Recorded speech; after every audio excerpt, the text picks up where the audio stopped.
ensemble. Tous ensemble, tous ensemble. Alors les cheminots, est-ce que vous êtes chauds?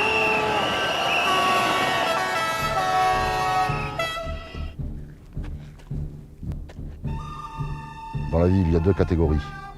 Ceux qui luttent et ceux qui creusent. Et toi, tu creuses? Je lutte.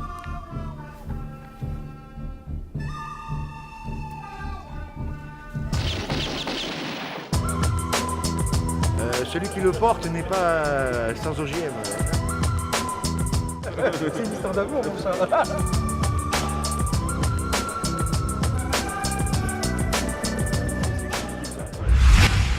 Moi c'est Mathieu, conducteur à Mulhouse, en région Alsace. Depuis 2016 maintenant, je suis réprimé par l'entreprise qui veut me licencier suite au conflit pour la loi travail et pour notre RH. On m'a retiré mon passe-car Millon, donc c'est quelque part c'est l'identité du cheminot, donc quand on te l'enlève c'est un peu dur. On m'a mis des vétos pour l'accès au TGV, on m'a refusé mon retour à la conduite, c'est mon métier, c'est ce que je sais faire, conduire les trains. Et actuellement, quand tu es viré de la SNCF, tu ne peux plus refaire ton métier. Moi, je suis rentré à 18 ans dans l'entreprise et je suis rentré dans un contexte presque un peu familial. Donc une famille, tu peux t'engueuler avec, tu n'imagines jamais qu'on va pouvoir te virer de ta famille, quoi.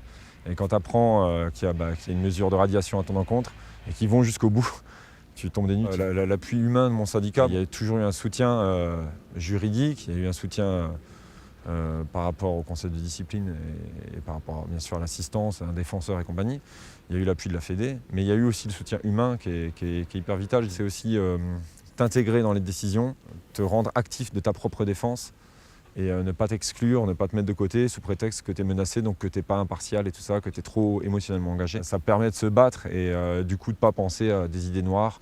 Aujourd'hui, face à cette violence d'entreprise, en vrai, il n'y a que le rapport de force qu'on peut mettre en face. Quand la boîte attaque un militant, surtout si c'est un peu une figure de la lutte, on lui casse les pattes, on montre la puissance, le rouleau compresseur de la boîte, et ça a un sens politique pour la boîte. C'est vraiment de dire, regardez, il milite et ça fait des années qu'il nous emmerde, et maintenant on va lui faire payer.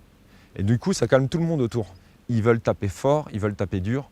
Pourquoi? En 2020, on passe à une toute nouvelle SNCF, en 5 SA, avec tout ce que ça va amener de dumping social. On a tous une capacité à rassembler autour d'idées de solidarité, de lutte, de rapport de force. Et ça les embête. Mais défendre un militant, c'est aussi défendre tous les autres militants. C'est défendre notre syndicalisme, c'est défendre la lutte. Et le vrai combat, il se situe aussi sur la répression antisyndicale.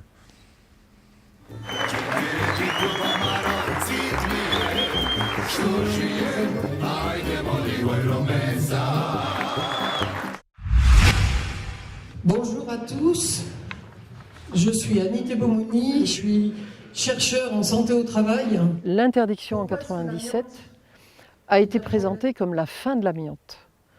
Or, il y a 80 kg d'amiante qui a été importé en France par habitant. Donc il y a de l'amiante, il y a beaucoup d'amiante, mais tant du côté patronal que du côté des pouvoirs publics, il y a eu un total déni de ce qu'il y avait à faire pour que le problème de l'amiante soit derrière nous. Il n'est pas derrière nous, même aujourd'hui, 20 ans après l'interdiction. Du point de vue des pouvoirs publics, il aurait fallu former les inspecteurs du travail, il aurait fallu les aider à travailler sur la non-application de la réglementation dans les entreprises, et malheureusement, le ministère du Travail a considéré que ça n'était pas une priorité. Cette question de l'amiante, moi l'expression que j'utilise, c'est on a mis la poussière sous le tapis et on ne veut plus en entendre parler. La France a une stratégie d'effacement des traces. Il n'y a pas de registre de cancer, il n'y a pas une bonne estimation des cancers et surtout il n'y a pas d'estimation des cancers liés à ces substances toxiques. Il n'empêche que l'hécatombe est absolument catastrophique.